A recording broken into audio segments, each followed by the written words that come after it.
Está começando mais um Conexão Poder, aqui nos estúdios do Conexão Poder do Repórter MT, ao vivo pelo nosso canal do YouTube, ao vivo pelo Instagram do Repórter MT. Muito obrigado a você que já está nos assistindo. Estou hoje muito bem acompanhado com a vereadora Samantha Iris e com a minha colega Ana Cristina Vieira, nunca mais errei o nome dela também, por todo esse tempo trabalhando juntos. Estamos chegando para mais um Conexão, Ana. Que bom, e você já está bem melhor, porque por conta da gripe, da virose, estava quase sem voz. Que alegria ter você tão bem aqui. Voltou um dedinho. Recebê-la. Ai, que bom, e recebê-la. Seja sempre muito bem-vinda aqui no Conexão Poder. Para mim é uma alegria e uma honra estar aqui. Muito obrigada pelo convite, Anderson. Ana, é uma alegria estar com vocês e estou aqui à disposição. Muito bem, a Samantha tem várias características. É vereadora, mãe de filho autista, que antigamente falar em autismo era um tabu muito grande. Hoje a gente vê que não é mais, porque eles são muito inteligentes. Tem um vizinho que estava contando para você.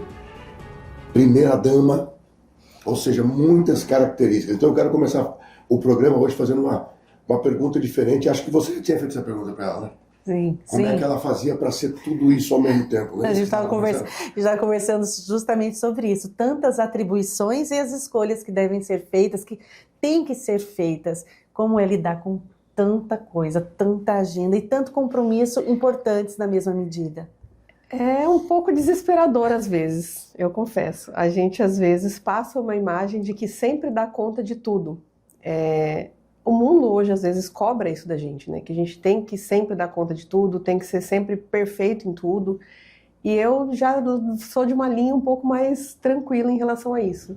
Então a gente tem sim muitas responsabilidades, eu busco cumprir todas as responsabilidades possíveis e às vezes até um pouco mais do que aquilo que chega até nós para ser feito. E assim, é difícil conciliar.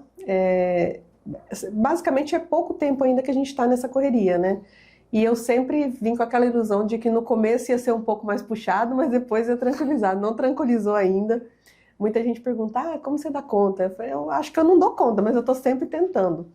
Então a gente tenta dividir o tempo entre Câmara, entre as atribuições também como primeira-dama. Tem meus filhos que são muito pequenininhos ainda, o Sebastião tem 4 anos, a Ana Regina tem 3 anos. Então, às vezes eu fico o domingo todo fora de casa, em alguma agenda, o sábado todo fora de casa, em alguma agenda, e eu procuro compensar no meio da semana, já que eu tenho essa possibilidade, essa liberdade. Se eu ficar o final de semana fora, aí eu tento, durante um dia, no período da tarde ou da manhã, eu compenso ficando com eles. Então, eu tenho tentado fazer essa logística para poder dar conta de tudo. E foi muita mudança, né, Samantha? Porque eu assisti uma palestra sua ano passado, eu acredito, lá na MM, sobre marketing político. Sim. Então, você que atuava nos bastidores, trabalhando, claro, em muitos momentos, né, em evidência, mas em sua maioria de tempo nos bastidores. E aí você vem como a mais votada, à frente de muitas questões.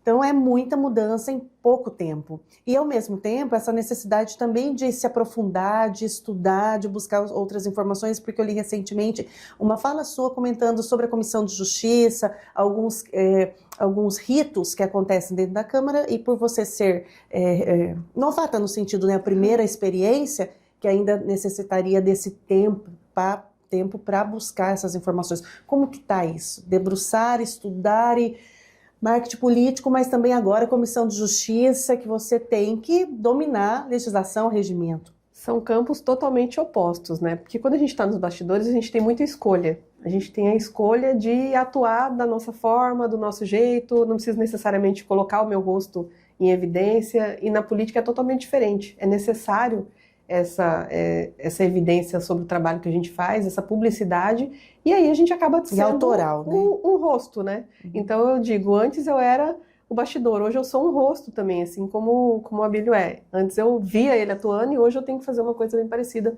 com o que ele faz. Isso mudou muito. E a área também do marketing, para hoje chegar numa área mais sobre legislação, questões mais burocráticas, exige muito também, exige muito aprendizado. Também é uma coisa que toma muito tempo, então às vezes a gente não consegue sair tanto na rua como a gente imaginava, porque uma comissão ela ocupa muito tempo da gente para estudar, para entender, para poder ter respostas, mas aos pouquinhos a gente vai, porque eu fiz um pouco de faculdade de Direito, então algumas coisas já não são muito assim, fora do comum para mim.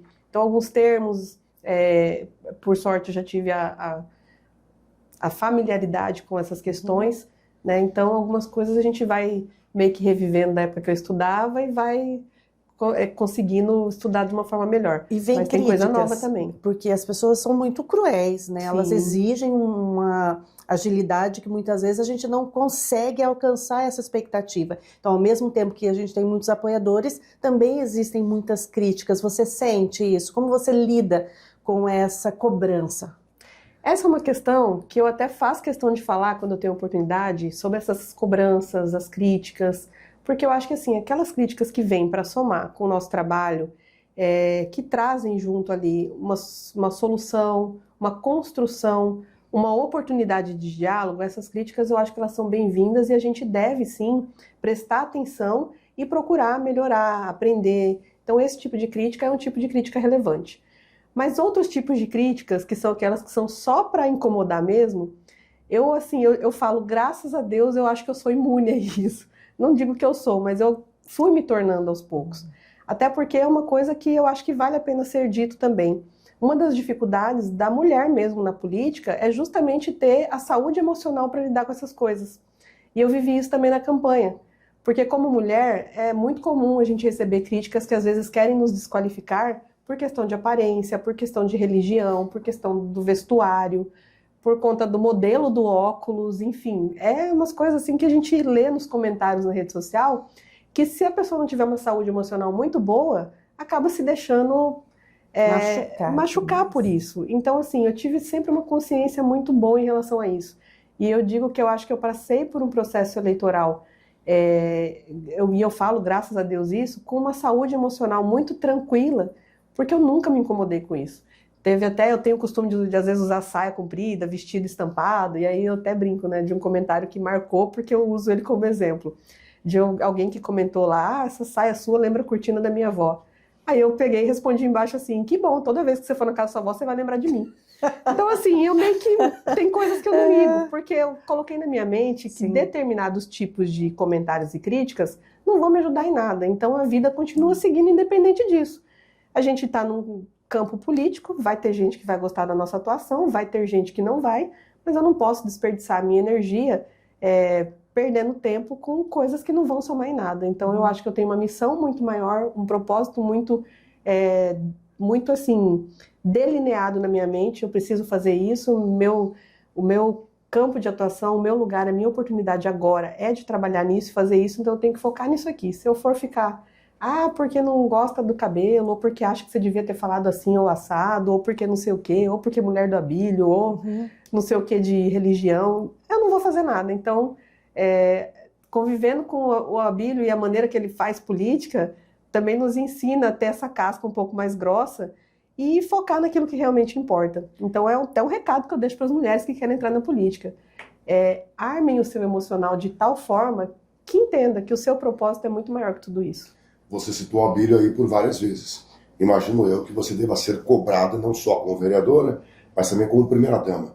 Existe um peso nessas cobranças? As pessoas te cobram mais como mulher do Abílio, primeira-dama ou como vereadora? Eu acho que como um todo, né? Porque às vezes às vezes as pessoas olham para mim e pensam que eu sou uma vereadora premium, porque eu sou mulher do Abílio junto.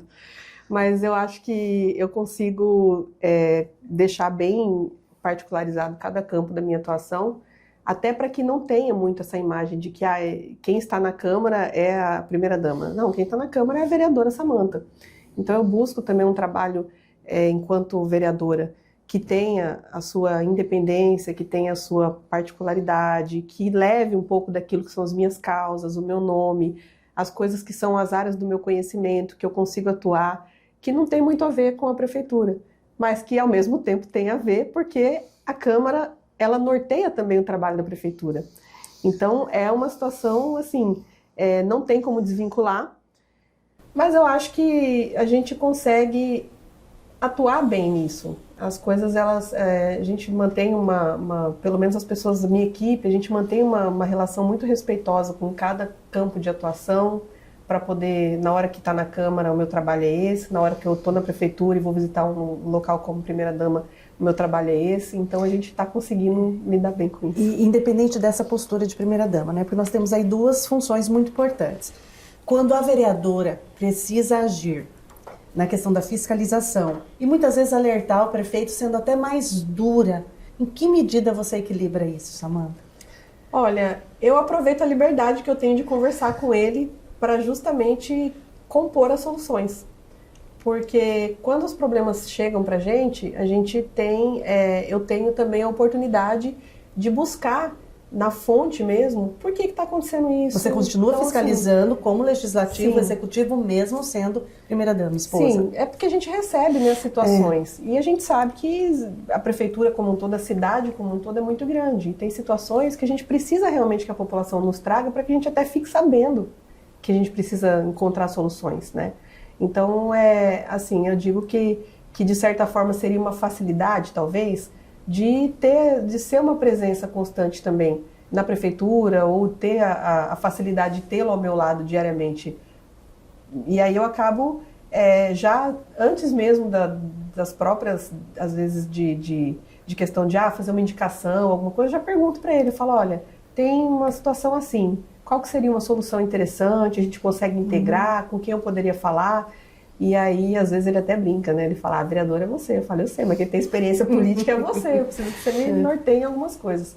Mas a gente busca fazer esse trabalho e levar também para os secretários, né? Porque a gente sabe que o prefeito tem uma atribuição acima, mas que ali, questões de saúde é com a saúde, questões de educação é com a educação, questões de obras com obras. Então, a gente busca também um diálogo com os secretários no sentido de consertar. E muitos perguntavam para mim, você vai fiscalizar o Abílio? Eu falei, o papel da vereadora é esse. Mas é isso que acontece. Hoje a gente faz as fiscalizações com aquela certeza de que vai ser dado andamento nas coisas, né? Então a gente tem essa facilidade, porque ele quer resolver. Até comentava com a minha esposa essa história de fiscalizar, né? Que estavam muitos comentando sobre isso. Mas será que ela vai fiscalizar o Abílio? Falei, as esposas são as que mais fiscalizam os maridos. O Abílio por fala natureza. Isso. Por natureza. Imagine sendo vereadora e esposa. Eu não vejo, por exemplo, a minha esposa sendo vereadora e não fiscalizando. Ela já fiscalizar no bom sentido, isso que as pessoas às vezes não entendem, né?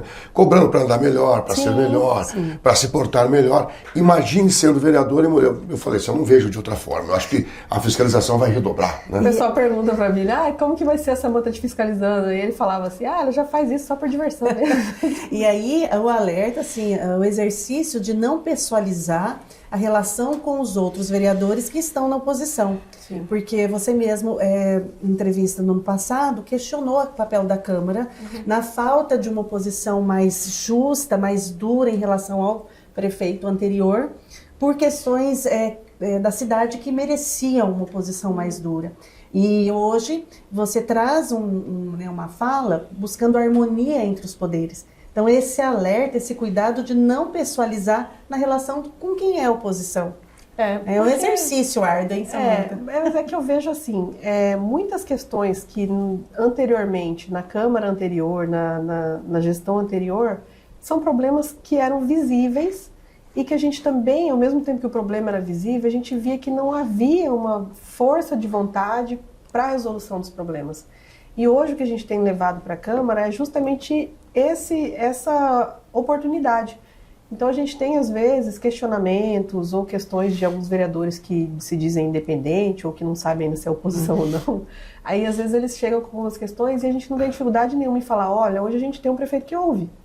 Então assim, não tenha essa preocupação de ficar falando, achando que não vai ser ouvido, porque é claro. E que vai à Câmara.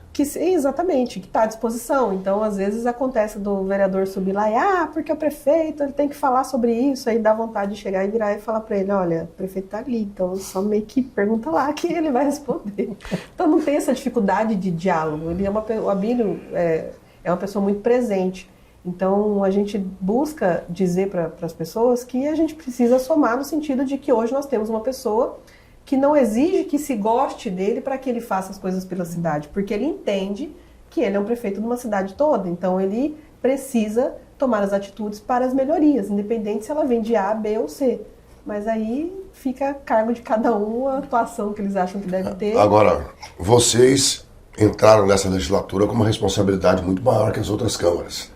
A última Câmara saiu com uma imagem muito manchada, muito arranhada, a frase Casa dos Horrores muito forte, era um emblema ruim para a Câmara, e vocês assumem com a responsabilidade 8 mulheres, uma mesa só de mulheres, o povo demonstrando que quer mudança. Logo de cara vocês enfrentam muitos problemas, o mais recente, o afastamento do Chico 2000 e do sargento Joelson, de uma denúncia que teria sido feita pelo Abílio lá atrás.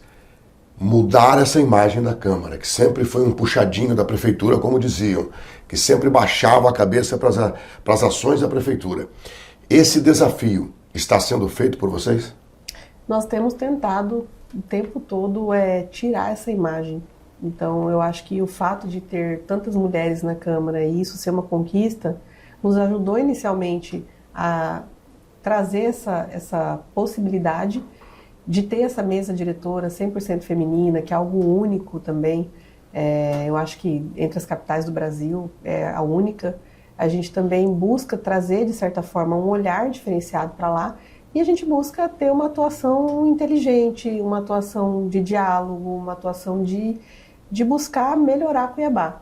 Porque uma coisa que a gente também tem agora, nesse início de legislatura da Câmara e no início de gestão, além de ser uma gestão nova, é o fato de muitas coisas precisarem ser recuperadas.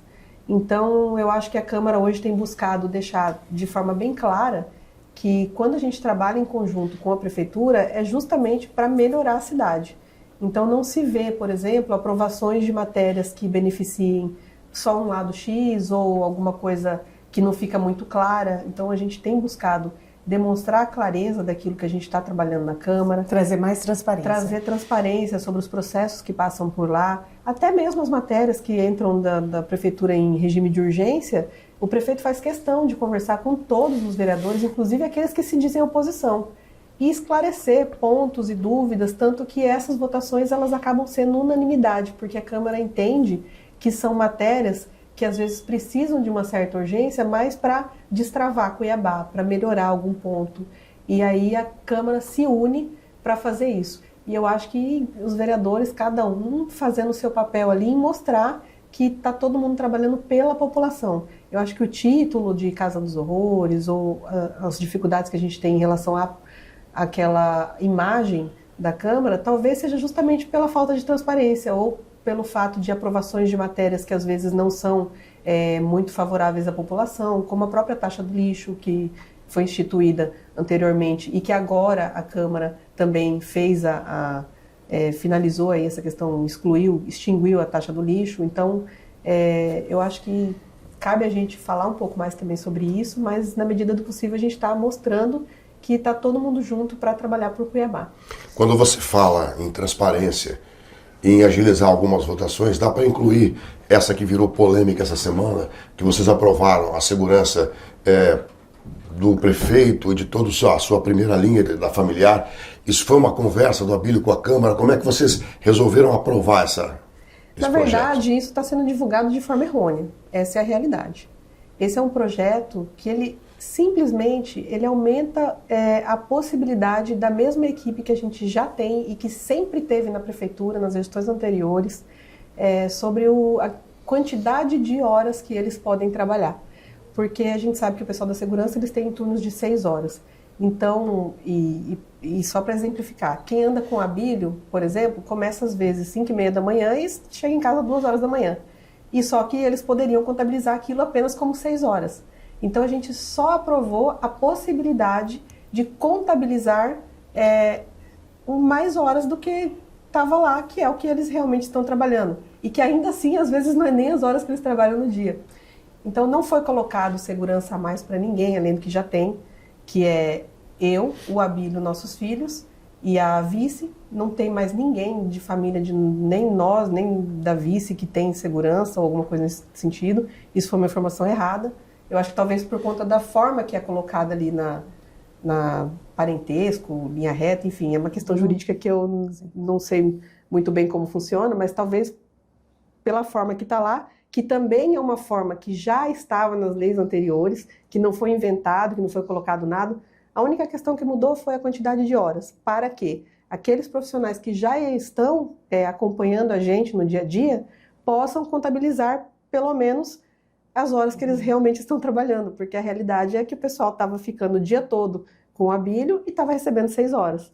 Então, foi só isso que foi feito, foi alterado uma coisa que já existia, não teve impacto orçamentário nenhum, porque essas horas elas serão remanejadas e a única diferença prática é que, em vez da gente, por exemplo, aumentar o efetivo para a gente ter 3 pessoas durante o dia, para que uma ficasse das 6 da manhã até meio-dia, outra do meio-dia às 6, outra das 6 à meia-noite, a gente possibilitou que a mesma pessoa ficasse conosco. Então, a hora que seria de outra pessoa será de uma pessoa, a gente fica com uma equipe menor, e aí a gente possibilita que aquela pessoa que anda junto com o Abílio, principalmente, que fica mais tempo na rua, consiga realmente ter o seu trabalho remunerado com isso. Dentro do próprio orçamento que já existe na ordem pública e na segurança, dentro da própria, equipe mesmo que já é disponibilizada, então não é nada além disso. Toda essa narrativa de que tem segurança para não sei quem, que não sei o quê, isso aí é tudo mentira. Então, a única coisa que alterou foi a quantidade de horas. O resto da lei era o próprio texto que já estava lá. Então, aí chega um elemento aí que, às vezes, a pessoa acha que é errado a gente mexer no número de horas, mas aí você vai ver, mas quem está criticando? É o cara que botava dinheiro no paletó. Então, assim, a gente tem que relevar também de onde vem essa narrativa, né? Pelo menos as que chegaram até mim falando foi isso. Mas o fato é que foi isso que foi explicado. Tanto que até os vereadores de oposição entenderam que não tem impacto nenhum de orçamento, não tem aumento de segurança de nada, e aprovaram essa situação. Inclusive, ele foi lá para explicar justamente isso. Falar, olha, pode parecer que seja alguma coisa, mas não é, só isso aqui. Falando, né, do prefeito, a questão do paletó, ele recentemente até disse, né, hoje Cuiabá tem uma primeira-dama que pode entrar tranquilamente na prefeitura. Não se aguenta, né? Mas olha, assim, a gente sabe que o trabalho de primeira-dama ele é mais uma questão de um local de, eu não sei se é honorífica a palavra, enfim, mas a gente tem atribuições e é importante frequentar lá para que a gente consiga fazer aquelas ações mesmo que dependem da primeira-dama. Então, eu achava... a primeira-dama anterior era impedida de... Ela tinha uma decisão jurídica que ela não podia entrar na prefeitura. E acho que nem na Secretaria da Saúde, enfim. Então, assim, hoje, além de poder entrar lá, eu posso entrar como primeira-dama e ainda posso entrar como vereadora também. Então, eu aproveito essa oportunidade para fazer e executar um trabalho. E, às vezes, coisas que a gente acha que a primeira-dama não faz nada, mas a gente tem muita coisa para fazer também. E eu achava que não tinha tanta coisa, mas tem. E é importante a presença lá até para poder... ocupar esse espaço e ajudar quem precisa. Nesse pouco tempo, eu sei que tem você vereador e o Abílio prefeito, mas nesse pouco tempo, você já passou alguma saia justa por ser vereadora e mulher do prefeito? Eu não consigo denominar, assim, distinguir exatamente alguma situação, mas eu acho que a questão mais, não seria uma saia justa, mas eu acho que a questão que mais acontece é justamente a dificuldade de quando a gente chega nos lugares com ele, o pessoal não sabe se eu estou como vereadora, se eu estou como primeira-dama, até por questão de cerimonial mesmo, como que vai sentar na onde, vai chamar do quê? Eu acho que essa é uma coisa que eu não diria que é uma saia justa, mas eu acho até divertida às vezes. Mas a saia justa eu acho que não me lembro de ter passado, não. Samanta, nesses 5 meses aí dessa nova gestão, o que você avalia que já avançou? Que já melhorou, que já está diferente em Cuiabá, que você já consegue perceber essa diferença no executivo, mas também no legislativo. Esse trabalho das mulheres, o que é isso na prática para o cidadão que está nos assistindo, ele também vai entender o que você está dizendo e falar, não, realmente isso já mudou. Olha, o trabalho da Câmara, eu costumo dizer que é um trabalho que fica, às vezes, a população não conhece muito bem, não tem às vezes uma noção muito grande ou até mesmo a informação do que acontece lá. Mas, como vereadora na Câmara, o que eu tenho visto? Muitos projetos que falam sobre crianças, que falam sobre idosos, que falam sobre mulheres. E a gente tem uma quantidade muito grande de projetos. A gente tem um projeto que fala sobre orçamento mulher, que a Maria Valone apresentou e está em fase de aprovação. A gente tem um projeto de inclusão digital para idosos, que a Paula Calil, presidente da Câmara, apresentou e que foi aprovado. A gente tem projetos de empreendedorismo feminino, que a Paula apresentou e foi aprovado. A gente tem projetos sobre crianças atípicas, possibilidade de matricular na mesma escola, direito a vagas e outras questões que a Maísa também apresentou. A gente tem projetos de esporte para crianças, que a Michelle tem trabalhado também, e questões da educação. A gente tem ali o último projeto agora, recentemente, que foi sancionado, a lei da doutora Mara também, sobre a proibição de deixar as crianças no semáforo com aquelas Sim, que já existe, né, a lei, agora regulamentando e aí agora mas para reforçar, porque a lei existe. E eu acho que essa implementação em Cuiabá, esse reforço, já deu resultado. Porque muitos pontos que a gente passava que tinha ali várias crianças já não tem. Então, essa também é uma questão. Sempre foi uma bandeira, né? Então, assim, a gente tem ali muitas leis vindas de mulheres que tratam justamente sobre essas causas que são mais sensíveis às mulheres. Como fazer com que essa informação chegue à dona de casa, ao cidadão, a essas mães, esses idosos? Como quebrar isso, essa barreira que você disse que muitas vezes a população não tem conhecimento do trabalho da Câmara com esses projetos que são tão palpáveis? Como fazer? Você que é do marketing também, né, que tem essa atuação na comunicação, como quebrar essa barreira? Eu acho que isso vai ser um trabalho cultural também, porque as pessoas elas ainda vêm de um momento de desacreditar muito na política, de desacreditar muito na figura do político em si e de achar que o que está acontecendo lá? Não sei, não interessa. E as pessoas, com essa desesperança, acabam não entendendo a importância que a política tem no dia a dia mesmo.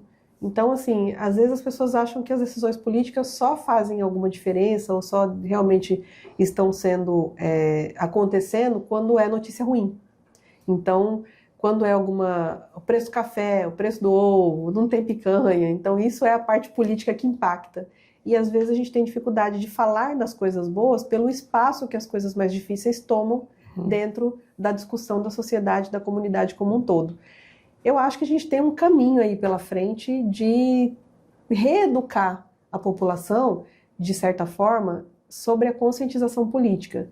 E a gente precisa fazer isso nos espaços de educação, desde criança. A gente pode fazer isso nos espaços da saúde, nos espaços de assistência social. A gente precisa melhorar a comunicação como um todo. E no executivo, o que já mudou? O que a cidade já mudou aí na oferta de serviços? Eu acho que o primeiro grande acerto do Abílio foi essa questão de fazer uma varredura nos contratos. Porque sabendo que havia uma questão ali de situação financeira complicada na prefeitura, essa questão de fazer essa avaliação, contrato por contrato, fazer essa revisão, buscar essa economia, que fez ali com que ele economizasse mais de 100 milhões em 100 dias, já foi um grande avanço. Mas esse não é o tipo de avanço que a gente passa na rua e vê. Então, isso é uma coisa que ela vai chegar na população de outras formas. Como, por exemplo, a tarifa zero nos domingos. Então, só é possível implementar uma solução dessa quando a gente tem uma economia em algum outro ponto. A questão dos salários. Quando ele assumiu em janeiro e teve toda a visão real da situação financeira, ele imaginava que ele só fosse conseguir pagar a folha dentro do mês lá para outubro. E já estão conseguindo pagar a folha dentro do mês. Então, muitas situações que envolvem ali a questão financeira, às vezes não são tão aparentes, mas elas acabam sendo refletidas em outras soluções. E essas soluções, elas estão sendo feitas aos poucos, mas estão sendo feitas. Samanta, primeira dama, vereadora mais votada, e candidata a vice-governadora na chapa de Otaviano Pivetta, foi estampado aí por todo mundo nos últimos dias. Vou fazer diferente da pergunta que eu fiz com relação à segurança. Fato ou fake? É fake, eu não recebi nenhum convite, mas eu sou muito perguntada sobre isso. Mas eu fico assim, não fico envaidecida, porque no lugar político a gente não pode ter isso. Mas eu fico até, às vezes, observando, né, a quantidade de coisas que o pessoal está atribuindo aí. Vai ser deputado estadual, federal, vice, enfim. Eu acho que a gente está muito cedo para discutir 2026. A gente tem um compromisso forte com Cuiabá. e uma obrigação de entregar mais coisas para Cuiabá antes de pensar numa próxima eleição. Eu cheguei na política agora, o cenário político, pelo que eu acompanho na minha vida familiar através do Abílio, ele muda muito, então eu acho que é cedo para fazer algum pensamento para o ano que vem, apesar de eu saber que existem várias outras figuras políticas que já estão fazendo articulações e conversas e se lançando e tudo mais, mas eu particularmente, por ser uma pessoa que chegou agora, tenho buscado entregar aquilo que eu preciso entregar para Cuiabá para depois pensar nisso. Se for uma necessidade, se for uma oportunidade, se for viável, se for, enfim, ano que vem a gente vai saber, mas Você por não enquanto... descarta, né? Pode ser, tá aberto. Eu acho que assim, e não é só para política, a gente não pode dizer nunca, né? Nunca diga nunca, não é só na política, mas eu também, por enquanto, não tenho convite, não tenho conversa com partido, não tenho nada, são só especulações. E eu acho que hoje mesmo, aqui nem na metade do ano de 2025, a gente precisa entregar alguma coisa a mais ainda para Cuiabá. Então, hoje a minha resposta é não sei. Seria E isso. o que seria esse a mais, então, que vocês têm que entregar, partindo do lado da Câmara e da vereadora Samantha, que é esse algo a mais para se entregar esse ano ainda? É efetivar aquelas soluções que a gente vem planejando e votando na Câmara. Então, assim, aquelas soluções, indicações, projetos que a gente está instituindo agora... Teriam assim que você considera, não, esse aqui a gente precisa dar um jeito de instituir esse ano? Eu preciso entregar a Casa do Autista para Cuiabá. Essa é uma causa do meu coração. Isso eu preciso fazer e eu tenho um desejo que seja ainda esse ano. Ações e, se práticas, possível, duas. né? Ações práticas que preciso reflitam. de ações práticas e eu preciso menos de políticas... perfumaria, moções. Isso. A gente vê muitas ações, às vezes moções de aplauso, moções de reconhecimento são importantes, claro, mas quais são as questões práticas para a população? E a Casa do Autista? A Casa do Autista é uma coisa que eu pretendo entregar para Cuiabá, então eu acho que esse é um compromisso meu. Elas seriam onde? Olha, a gente está vendo a viabilidade de utilizar um imóvel que já exista ou de fazer uma construção nova. O imóvel que já existe faz com que saia mais rápido. A construção nova, a gente tem a liberdade de fazer, de repente, alterações ali direto na planta, escolher melhor como vai ser, mas a gente demora mais para entregar.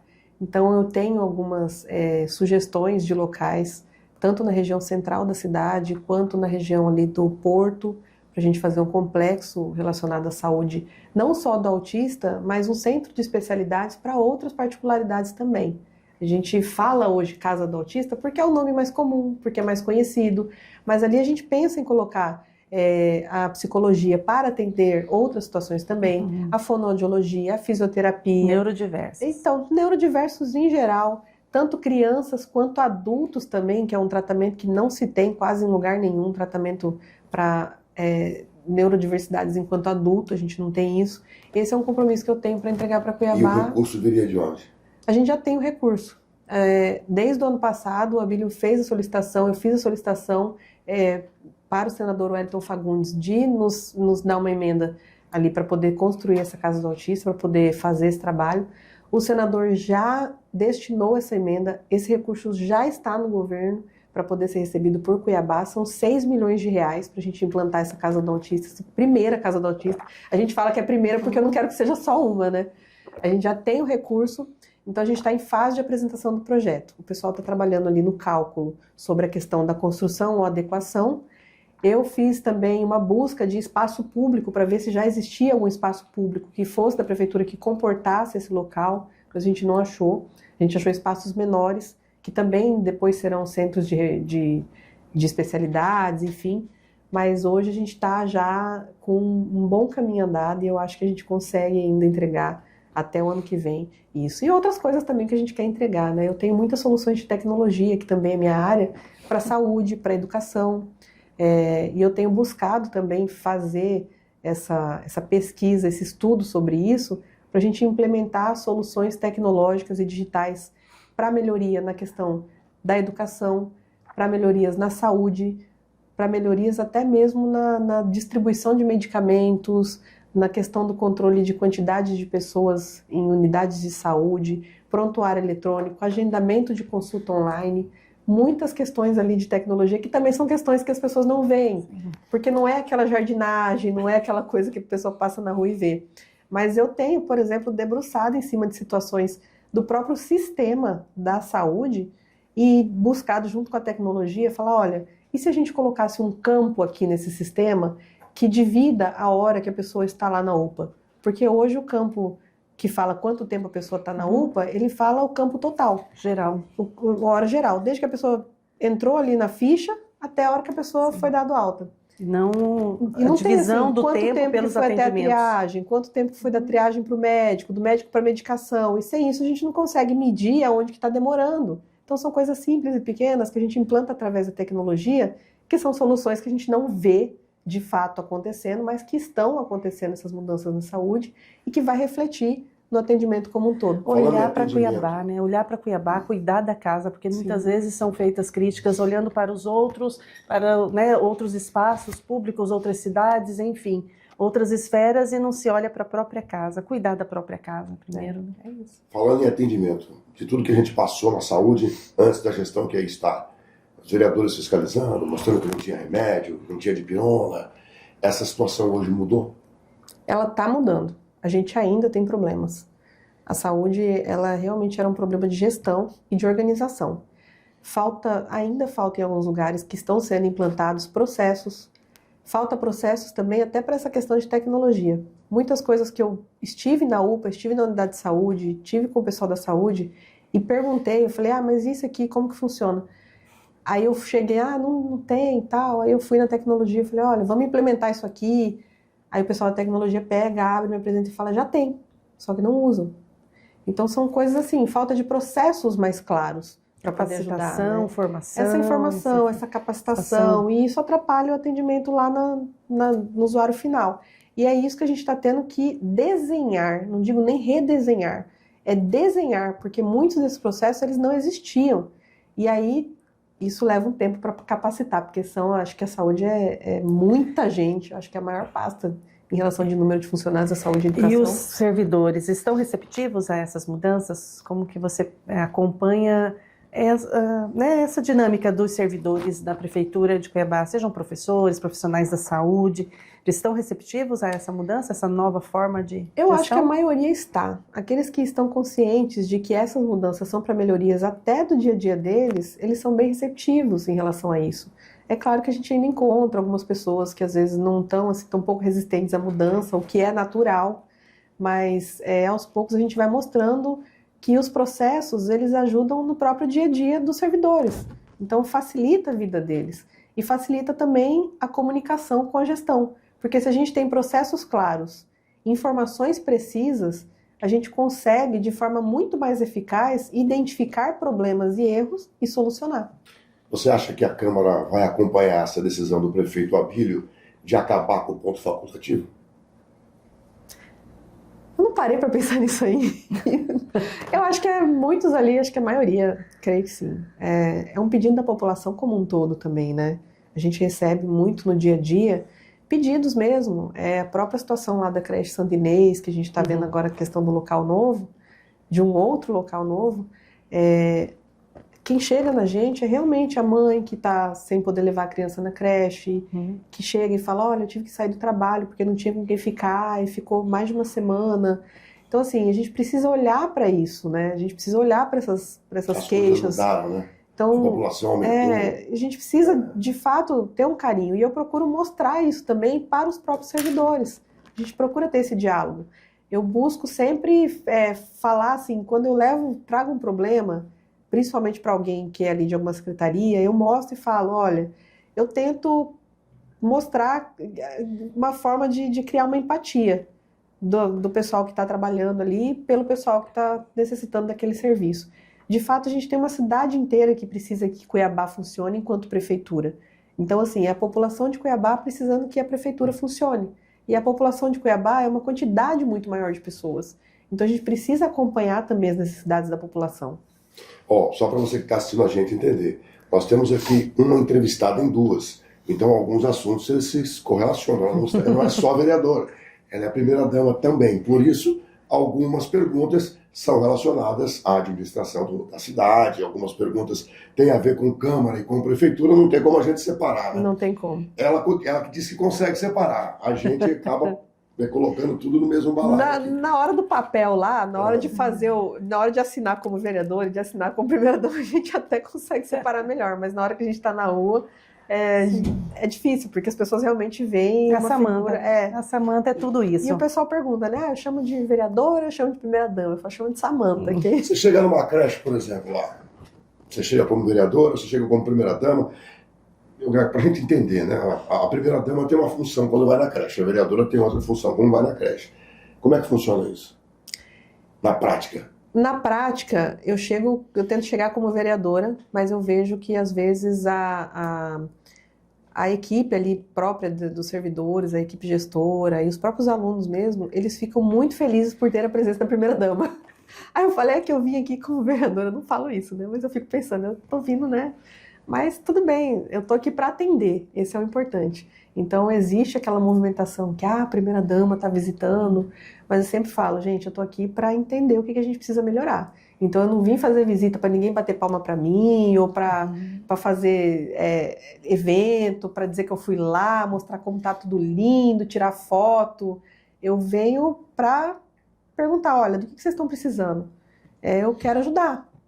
Então eu tenho feito muito isso, tanto que às vezes eu faço muitas visitas e não aviso ninguém, do nada eu apareço em algum lugar, no melhor modo habilho de ser, chega do nada numa escola, numa creche, eu tenho feito muito isso.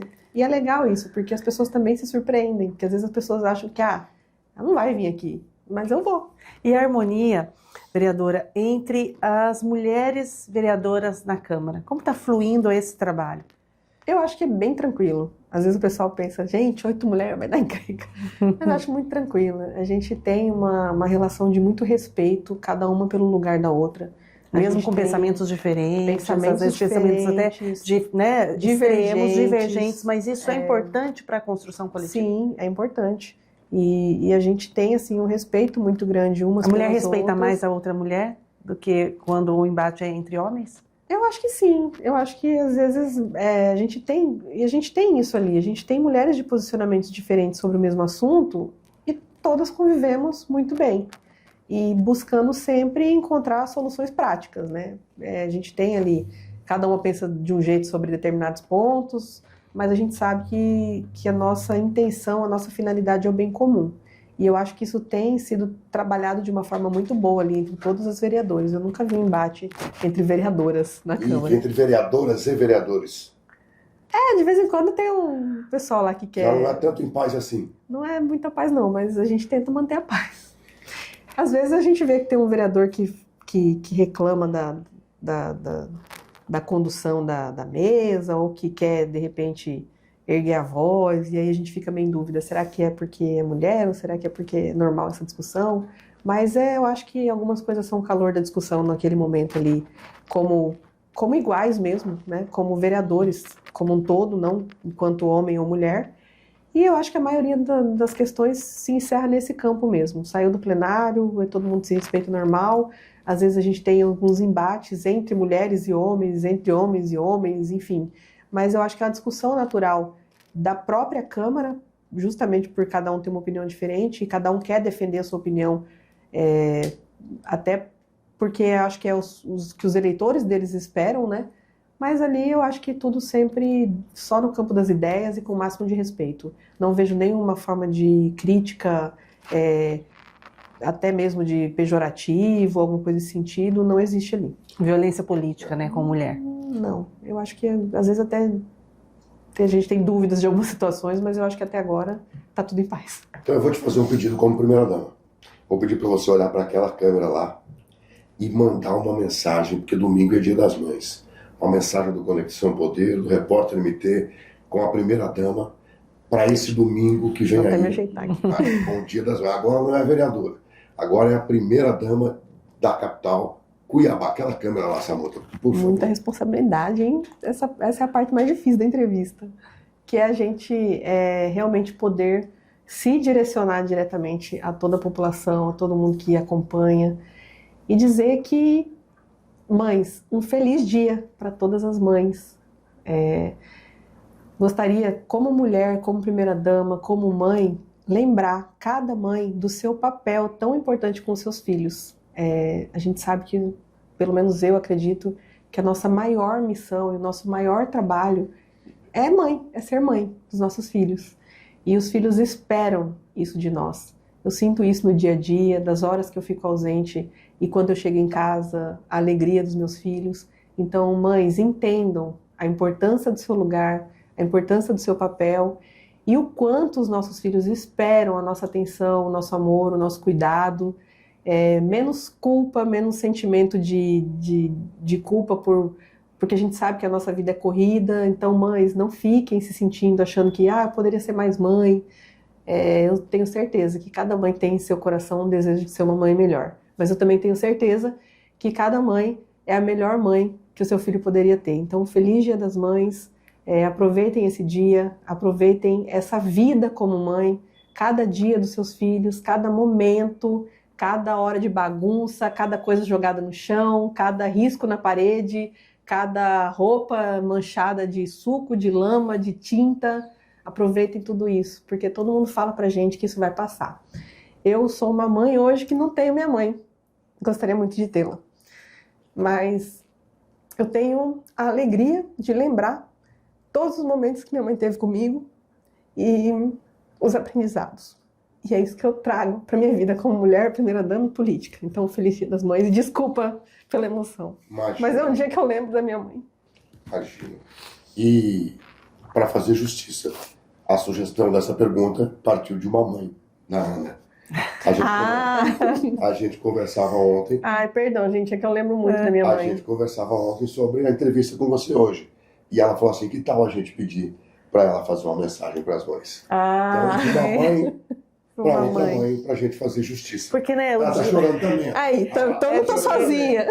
Domingo é um dia que a atenção se volta ao tema das Sim. mães e hoje pode até parecer assim, elas estão, né, exageradas, mas quando o domingo chega e que a gente começa a ver todas as manifestações, para quem, né, tem mãe ainda ao lado, quem a mãe já não está mais aqui, quem tem filho, é algo muito importante. E quando a gente olha para tudo que você disse sobre política pública, a missão, né, de quem está na política pública é o ser humano. E o ser humano, ele começa uma criança. Quem a responsabilidade maior é a mãe que está à frente. Quantas mães solos em Cuiabá. Então, assim, a gente pensou, vamos pegar uma mensagem de Samanta. Vamos fazer ela chorar. Compartilhar, a gente vai compartilhar com você também, vai fazer um recorte, o Gordo vai fazer uma edição, fazer um recorte para você até postar também nas suas redes sociais. Ele também. Mas olha, é importante Muito a gente ter esse carinho, esse cuidado com o papel de mãe. E eu me emociono porque hoje eu estou em um lugar que eu gostaria muito que minha mãe pudesse ver. Porque quando eu penso em alguma solução, eu penso em coisas que também sejam um ganho para mulheres como a minha mãe foi, que precisou de muitas políticas públicas, que precisou de muito apoio dessas políticas e teve também. Acesso à época para me todas criar. as políticas Algumas públicas. coisas ela teve acesso, outras ela não teve. E assim, o fato de ter perdido ela enquanto eu estava gestante ainda do meu filho e dela não ter conhecido meus filhos, quando chega essa semana eu fico muito emotiva por isso. Porque eu vejo coisas que eu nunca imaginei que eu iria viver e eu gostaria muito que ela tivesse aqui para ver. Então, para honrar esse papel, o meu papel é fazer um trabalho melhor possível do que eu puder. Obrigada. E desculpa de novo. Imagina, tão leve de presente no Dia das Mães. Essa vai ser a notícia da semana. A primeira dama chorando. Chora no Conexão Poder. Leve. Seu primeiro presente de Dia das Mães? Vai pro enxoval do gabinete lá. Obrigada. Muito obrigado. Então, eu vou fazer o seguinte, vou deixar a mamãe aqui encerrar o Conexão. Agora é só vez de falar chorando. Pode encerrar o Conexão. Eu fiquei até sem palavras. Mas é justamente a emoção, né?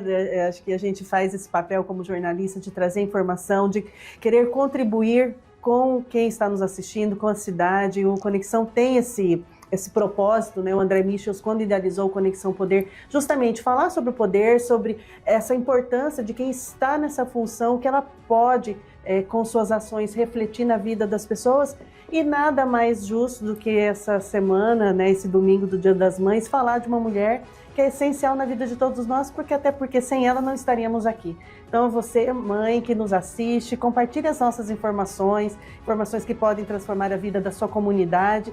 E muito obrigada pela sua audiência. O Conexão Poder fica por aqui. Eu agradeço demais a presença da nossa vereadora, primeira-dama Samanta Iris, do meu colega de bancada Anderson Navarro.